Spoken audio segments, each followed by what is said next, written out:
Radio Saltire, broadcasting to East Lothian and the world with Jenna Coburn.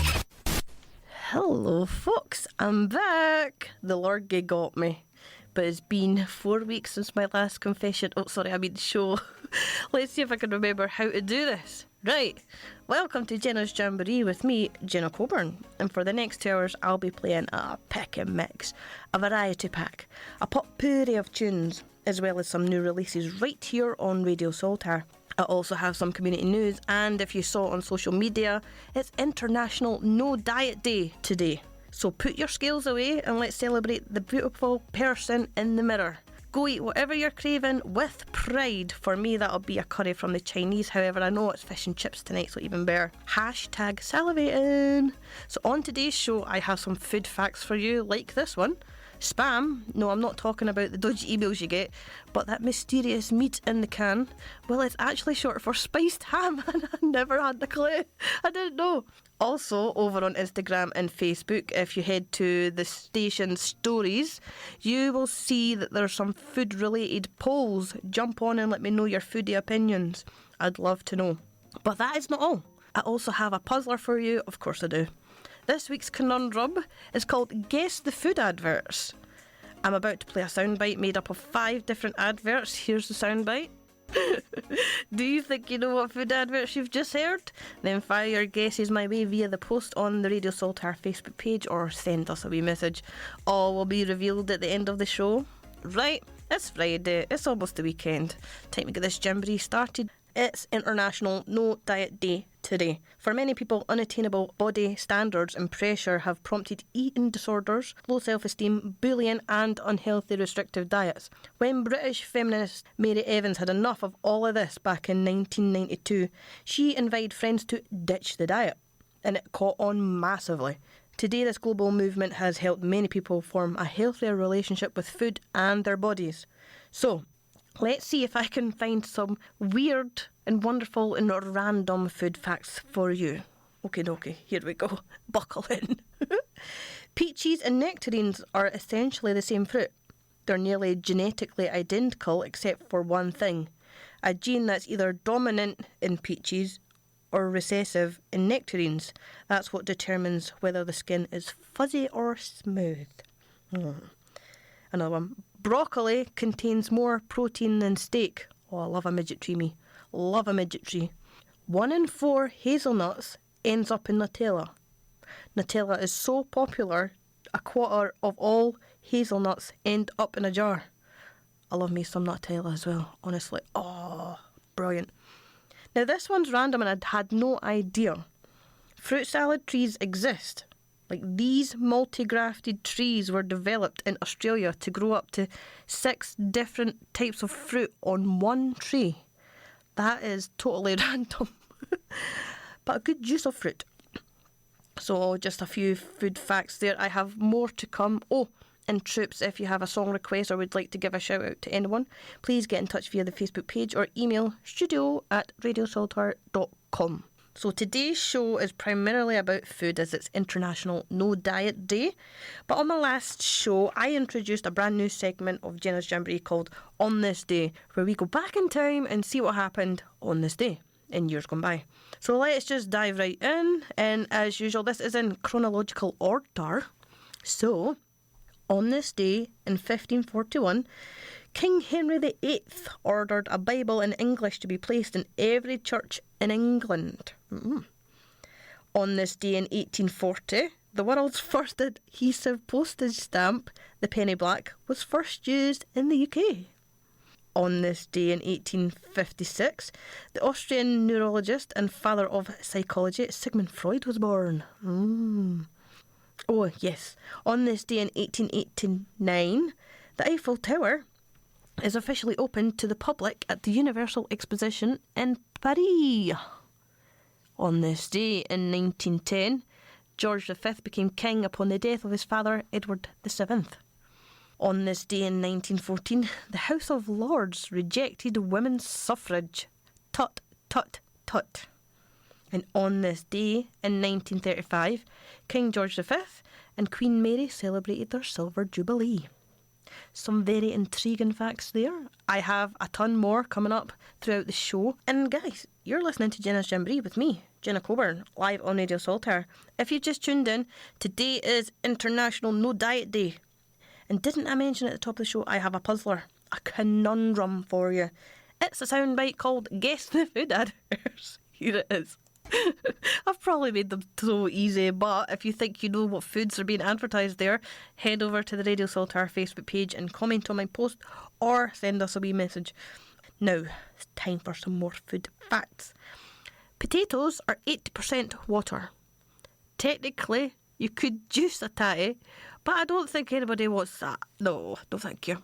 Oh, certain music can make you drink faster. Researchers had an experiment to see how people's drinking habits changed based on the music that was playing.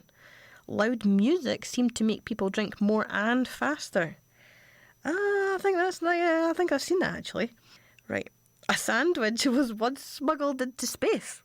Astronaut John Young smuggled a corned beef sandwich onto a spacecraft for a 6-hour mission. Oh my goodness, 6 hours. Had to take his sandwich along. Lemons float, but limes sink. It all comes down to density. Limes are slightly denser than lemons. This one is for you coffee snobs. You won't believe this, but it is in fact true. Apples give you more energy than coffee. So if you're looking for an energy boost, grab that apple instead. One last one for now. The stickers on fruit are edible.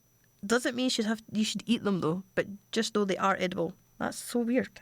So weird, but I've got some more weird and wonderful food facts coming up throughout the show. Folks, it's me, Jenna Coburn, and you're listening to Jenna's Jamboree live on Radio Saltaire. Who wants to hear some more of what happened on this day? Good, I'm glad because I've got tons. Right, let's go. On this day in 1937, whilst landing in New Jersey on its first transatlantic crossing of the year, the Hindenburg burst into flames and was destroyed, killing 35 out of the 97 people on board. Oh my goodness. On this day in 1938, Dutch writer Maurice Dekker was sentenced to 50 days in prison for, and this is in quotation marks, offending a friendly head of state. And the reason it's in quotation marks is that friendly head of state was Hitler. 50 days in prison. Jeez, oh. Right, on this day in 1954, 25-year-old medical student Roger Bannister became the first man to run a mile in less than 4 minutes. Wow. Okay, keep going. We've got loads here. On this day in 1962, the first nuclear warhead was fired from the USS Ethan Allen submarine whilst operating in the Pacific Ocean. Jeez, oh. I need to read this one out. On this day in 1966, Myra Hindley and Ian Brady were sentenced to life in prison for the Moore murders. On this day in 1976, Italy's worst ever earthquake, measuring 6.5 on the Richter scale, killed at least 60 people and left thousands homeless. Oh my God. Last one for now. On this day in 1994, the Queen and France's President François Mitterrand formally opened the Channel Tunnel. The Channel. Wow, another great bundle of intrigue there. But before I play some music, I want to tell you what I was up to on Sunday night. I was uber lucky to be invited to the Usher Hall in Edinburgh to see a live band perform. Now, I've been a fan of these for years. They are called Postmodern Jukebox. So if you're on our social media, you would have seen me post a few pictures and a review of the show. If not, it's all good because I'm about to tell you anyway. Postmodern Jukebox brought their grand reopening tour to Usher Hall, and what I witnessed was nothing short of wizardry.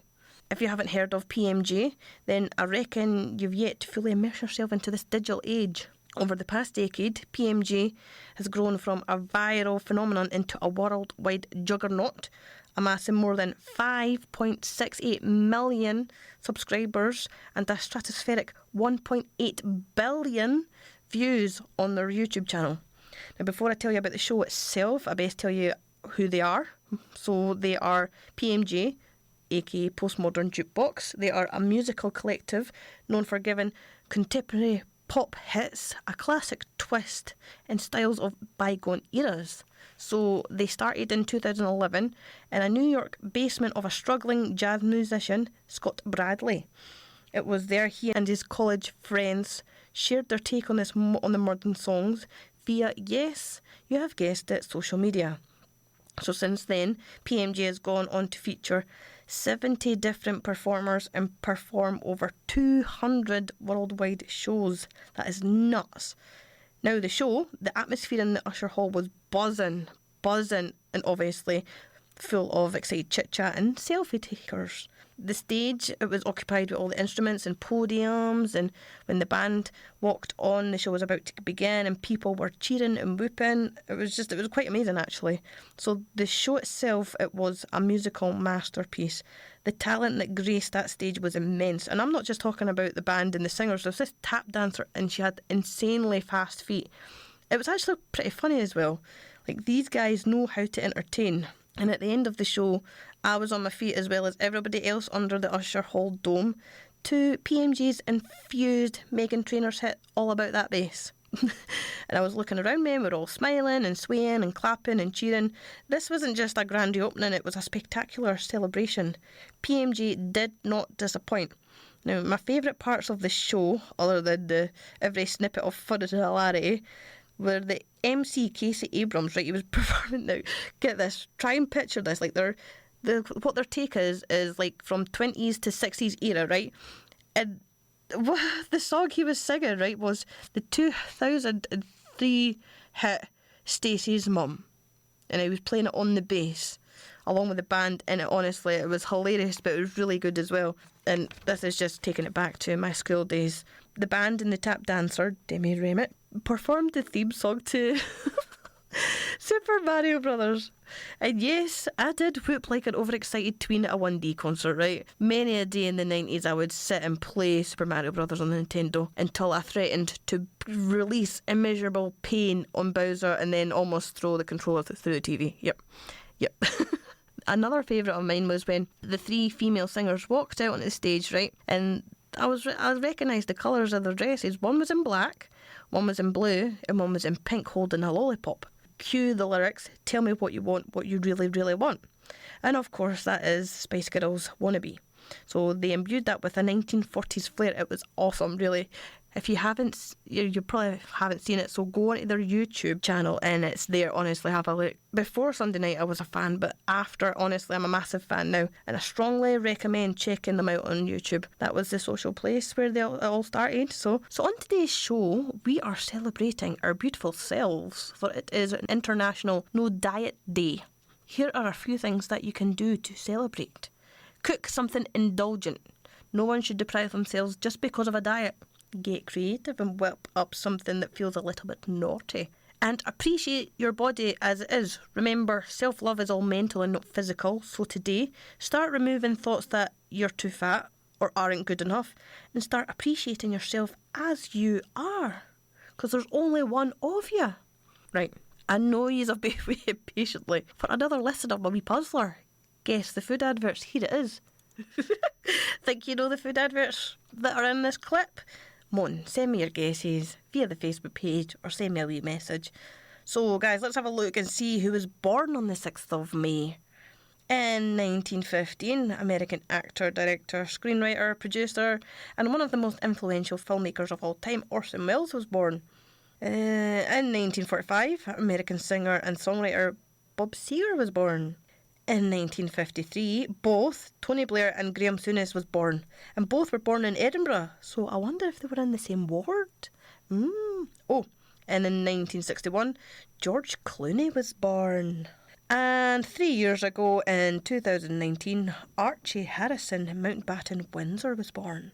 On today's show, I've decided to introduce a new segment I like to call On This Day, where I go back in time and check out what's happened in years gone by on this day, which is the 6th of May. So let's have a look. On this day in 1997, following the general election that brought a Labour government to power for the first time since 1979, it was announced by the Chancellor of the Exchequer, Gordon Brown, that the Bank of England would be granted operational independence over monetary policy. On this day in 1998, Steve Jobs introduced Apple's first iMac, a personal computer that became hugely successful and helped revive the struggling company. I'm trying not to be political after what's happening today, but this is the last one, and it's not really, well, it is, but it's not. On this day in 1999, the first elections to the devolved Scottish and Welsh parliaments were held. Right, that's it, I promise. That's it. On this day in 2001, during a trip to Syria, Pope John Paul II became the first pope to enter a mosque. On this day in 2002, Elon Musk founded the aerospace company SpaceX. Now he has Twitter to add to his repertoire. And the very last one, and I love this, on this day in 2004, the final episode of the TV sitcom Friends aired and was watched by more than 52 million viewers. And I was one of them 18 years ago. That is nuts. Now I feel old. Right, time to play some more music whilst I go register for the local seniors line dancing group. Fun fact though, I used to go to line dancing with my auntie when I was wee. It was the crabs kebabs, honestly, I loved it. Anyway, today we are celebrating our beautiful selves, for it is International No Diet Day. I have some more random food facts for you.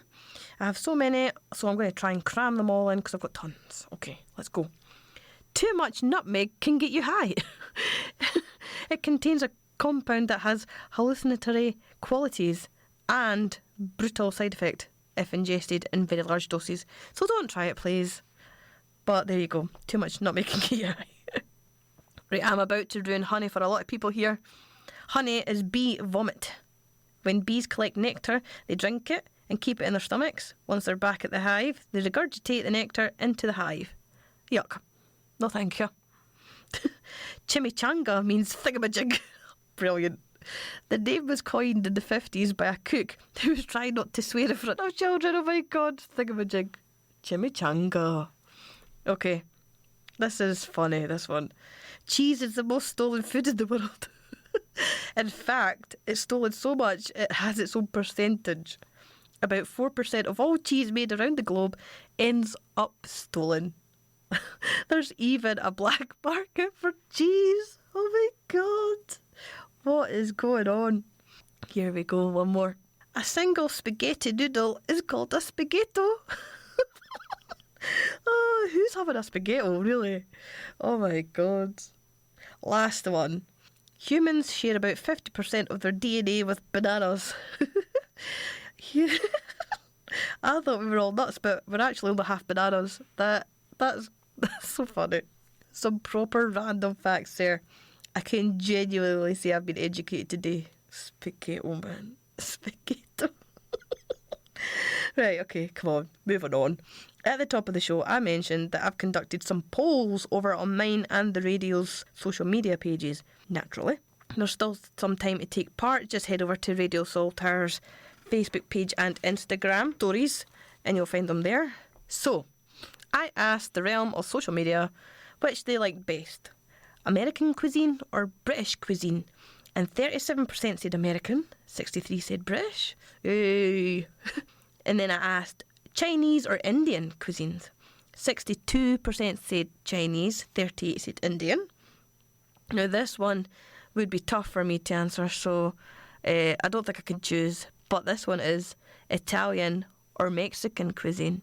And 68% said Italian and 32% said Mexican. I honestly don't know what way I'd swing with that one, so I never answered. Some more polls though, but these ones are more cuisine specific, like for the British cuisine, fry up or fish and chips. And this is split right down the middle. This is brilliant. 50% said fry up, 50% said fish and chips. Wow. This next one is American, so mac and cheese or burger and fries. And 56% said mac and cheese, and 44% said burger and fries. I would have to go with the burger and fries because I don't like cheese, you see. Now this one is Italian, pasta or pizza. And see, that's a close one. 52 said pasta and 48 said pizza. Another close one. I don't know, I couldn't call it, to be honest. I couldn't call it. And now this one, British. This is the last one, British cuisine, biscuits or crisps. And only 15% said biscuits and 85% said crisps. There we have it. What I noticed this time, and to be fair, actually every other time I've conducted polls, is that there's a massive difference in the answers I've received from Facebook and Instagram. There's a different audience there. If you've just tuned in on today's show, we've been celebrating our beautiful bods, and I've been throwing some fun food factory for it is International No Diet Day. I've also jumped on the Googles and had a nose at what's happened on this day in years gone by. And because Sharon's caring, I've spraffed my findings to use. Some interesting finds though, eh? I hope you've had fun with me today. It's been a blast. So, remember this week's puzzler? Guess the food adverts. Well, I can reveal that in order, the foods were wine gums, of course, and then Kit Kat. Have a break, have a Kit Kat. The third one, come on, half moon, full moon, it's Jaffa cakes. And then the yellow box, Turger, milk, chocolate, it's Cocoa Pops. And boing, boing, boing, it's Haribo Tangfastics. There we go. Well done, folks, if you guessed correctly. Pat on the back for you guys. Thank you so much for joining me here on Radio Solitaire. Catch you next week.